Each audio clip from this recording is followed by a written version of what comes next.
Congress created the Department of Justice. Congress funds the Department of Justice, and Congress is responsible for the oversight of the Department of Justice. When will we see justice? I'll tell you what I've not seen. I've not seen any arrests from the revelations in the Epstein files, over 3 million documents describing horrible things, describing unspeakable things, so much of it redacted.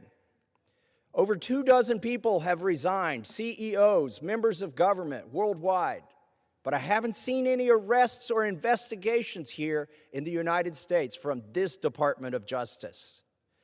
Prince Andrew, Duke of York, who has since been stripped of his royal titles due to his affiliation with Jeffrey Epstein, has been arrested. Peter Mandelson, who previously served as UK's ambassador to the United States, resigned in disgrace from United Kingdom's House of Lords and the Labour Party, and he's been arrested.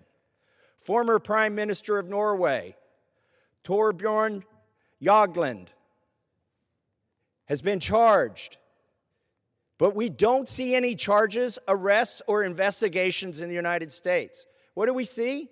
We see our FBI director celebrating in the locker room at the Olympics overseas. It's fine to be proud of this country, but we should be proud of this country because we have a system of justice that works, and yet we do not. Who are the men that should be investigated? I'll name them right here. Leon Black. You don't even have to see past the redactions to see that this man needs to be investigated. Jess Staley, accused of terrible things. It's right there in the files. Why is he not being investigated? And Les Wexner. Why did the FBI list him as a co-conspirator in their own documents in a child sex trafficking case and then tell him, according to him, that they had no questions for him? Why is that? Well, the Epstein Files Transparency Act requires the DOJ and the FBI to disclose to us their internal memos and emails about how they made those decisions, whether to prosecute or not prosecute. Yet they have not delivered those memos.